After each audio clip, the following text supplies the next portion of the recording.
Hello guys, welcome to my YouTube channel. আর আজকের আমি চলে এসেছি ছোট্ট নতুন আরেকটা ভিডিও নিয়ে। তো আজকের ভিডিওটা কী নিয়ে আসতে চলেছি তোমরা প্রথম স্ক্রিনের থাম্বনেলটা দেখে বুঝতে পেরেছো। আর প্রত্যেকের সংসারে কিছু না কিছু কন্টিনিউ আমরা যেগুলো ব্যবহার করি না সেগুলো বাজেয়াপ্ত জিনিসগুলো ফেলে দেয়, কিন্তু তার থেকেও কিছু কিছু জিনিস সৌন্দর্য করা যায়। দেখো, যেমন আমি আজকের একটা কাঁচের একটা বোতল নিয়ে এটা চাইলে আমি ফেলে দিতে পারতাম, কিন্তু আমি ফেলিনি। তো সংসারে অনেক সময়তেই অনেক বাতিল জিনিসগুলোও কাজে লেগে যায় একটু গুছিয়ে নিলে। তো যাই হোক, আমি সেই বোতলটার কি করেছি, ভিতরটাতে একটু রং দিয়ে দিয়েছিলাম, দিয়ে কালারটা আমি করে নিয়েছি একটু রেড কালার মতো। তার উপরে আমি ওইটা হোয়াইট কালার দিয়েই ডিজাইনটা করব। তো আজকে আমি করছি এটা কি একটা ফুলদানি। তো যাই হোক, এটা কন্টিনিউ বাজারঘাটে মেলাতে সব জায়গাতেই কিনতে পাওয়া যায়, কিন্তু নিজে একটা বানিয়ে একটা ঘরেতে রাখলে তার একটা ব্যাপারটা আলাদাই থাকে। তো যাক, আজকের আমি কি ভিডিও করব আমি কিছু বুঝতে পারছিলাম না। তো কাল রাত থেকে আমি ভাবছিলাম যে আমি একটা ফুলদানি করব। তো আমার যে ফুলদানিটা ছিল সেটা ভেঙে গেছে পড়ে। তো যাই হোক, আমার সেই ফুলদানিগুলো এমনি পড়েই ছিল, তো সেগুলো আবার আমি সার্ফের জলে পরিষ্কার করে রেখে দিয়েছিলাম। কিন্তু ফুলদানির ছিল না বলে আর ফুলগুলো রাখা হচ্ছিল না। তো আজকের আমি প্ল্যান করেছি একটা ফুলদানি বানিয়েই ছাড়বো। তো যাই হোক, ঘরেতে আমার যখন এই কাঁচের বোতলটা ছিল, তো আমি ভাবছি চলো সেটা একটা কিছু করা যাক। তো আমি আজকের এই ডিজাইনটা করছি। তো এটা একটু লাভের ওপরেই কিছু একটা যা হোক ডিজাইন আমি করব। তো তোমরা পুরোপুরি ভিডিওটা দেখতে থাকো, আশা করি ভালো লাগবে আর কেউ কাটাকুটি করবে না। আর একটা কথা বলে রাখি, আমার চ্যানেলে যারা নতুন আছে এখন আমাকে সাবস্ক্রাইবার করোনি, তোমরা সাবস্ক্রাইবারটা করে নিও। সাবস্ক্রাইবার করলে কী হবে, আমার নতুন নতুন ভিডিওটা সবার আগেই তোমরা পেয়ে যাবে। আর যারা ফেসবুক থেকে দেখছো, আমার পেজটা ফলো করে নিও, কেমন? আর তোমরা আমাকে যেদিকে সাপোর্ট করছো এদিকে আমাকে সাপোর্ট করো, আমার পাশে থেকো, কেমন? আর ভিডিওটা কেমন হয়েছে নিশ্চয়ই আমাকে কমেন্টে জানাবে। তোমাদের কমেন্টের অপেক্ষায় রইলাম মোবাইলের এপারে।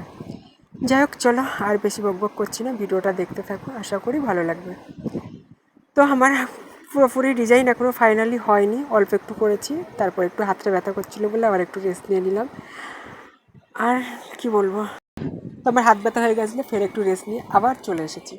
তো ভিডিওটা আমি ওখানে অফ করে রেখেছিলাম, আবার ওখান থেকেই চালু করে নিয়েছি, কেমন? আর আজকের একটু মেঘলা আকাশ বলে দাঁড়ে না, আর আজকের একটু মেঘলা আকাশ, তার জন্য রোদও হচ্ছে না, তার জন্য একটু ঘোলা ঘোলা লাগছিল। তো আমি লাইটটা জ্বালিয়ে দিয়েছি। লাইটটা জ্বালানোর ফলে কি হয়েছে, লাইটের ফোকাসটা আমার পুরো একদম রংটার ওপরে এসে পড়ছে, একটা বর্ডার মতো লাগছে এখানটাতে।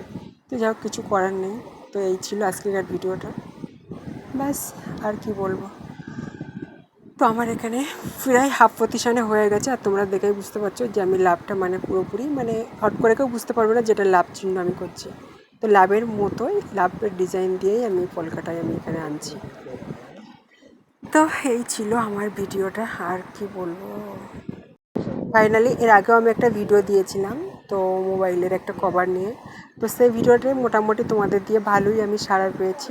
আর এটাতেও আমি আশা করছি তোমাদের দিয়ে ভালো রকমই সাড়া পাবো। আর তোমরা আমাকে সাপোর্ট করো, আর তোমাদের যত বন্ধুবান্ধব আছে আমার চ্যানেলটা তোমরা যারা আমাকে সাপোর্ট করছো, তোমাদের যত বন্ধুবান্ধব আছে আমার চ্যানেলটা তোমরা সবাইকে শেয়ার করো, আর আমাকে বেশি বেশি করে সাপোর্ট করো, কেমন? তো দেখো আমার কতটা হয়ে গেছে, আর অল্প একটু বাকি আছে। তো ফাইনালি পুরোপুরি দেখতে থাকো, আশা করি ভালো লাগবে। আর এই ডিজাইনটা একদম নতুন, আমি নিজের মন থেকেই করছি, যে কারোর দেখে কিংবা কিছু এরকম কিছু না। আমি এটা ভাবছিলাম যে কী করবো। তো ভাবছি এটা হালকার উপর দিয়ে সিম্পল একদম নর্মাল, যে কেউ একবার দেখলেই ক্যাচ করে নিতে পারবে। আর তোমরা যারা জানো তারা তো ভালোই, কোনো কথা হবে না। আর যারা অল্প একটু একটু জানো তারা ডিজাইনটা দেখলেই পুরো বুঝতে পারবে যে আমি কী করেছি এটা। তো আমি এখানটাতে হালকা একটু একটা ফুল মতো করবো না, একটা কড়া আলপনা করে দেবো, আর তার সঙ্গে একটা সিম্পল পাতা করে দেবো, এরকম করে দিয়ে ব্যাস হয়ে যাবে। একটা পাতা করে দেবো, তারপর আমার পুরোপুরি ফাইনালি হয়ে গেছে। আর দুটো একটা কলকা টানলেই আমার কাজ কমপ্লিট। তো দেখো কত সুন্দর লাগছে, এবারে আমার ডিজাইনটা পুরো ফাইনালি হয়ে গেছে। তো এই ছিল আজকের ভিডিওটা, জানি না তোমাদের কতটা ভালো লাগবে। তো দেখো আমার তো মোটামুটি ভালোই পছন্দ হয়ে গেছে। যাই হোক আমার আমার ফুলদানিটা ভেঙে গেছিলো, আমার অনেকটাই টেনশন হচ্ছিলো। তো এখন তো বর্ষা পড়ে গেছে, আর মেলাঘাট খুব একটা হচ্ছে না, আর আমারও যাবার সময় নেই। তো আমি একটা নর্মালে বানিয়ে নিলাম। তো তোমরাও চাইলে তোমাদের ঘরের বাতিল জিনিস থেকেও এরকম অনেক কিছু করতে পারবে। তো দেখো আমার ফুলদানি, তারপর আমি একটু এখানে ফুলও দিয়ে দিয়েছি। তো দেওয়ার পরে দেখো কত সুন্দর লাগছে আমার ফুলদানিটা। এটা কি এখন মনে হবে যে এটা আমার সংসারের বাতিল একটা কাঁচের বোতল ছিল, এর অনেকটাই মানে জীবন ফিরে পেয়েছে রং চং করে। তো এখানে আমার ভিডিও শেষ করছি, আর তোমাদের সঙ্গে দেখা হচ্ছে নেক্সট ভিডিও।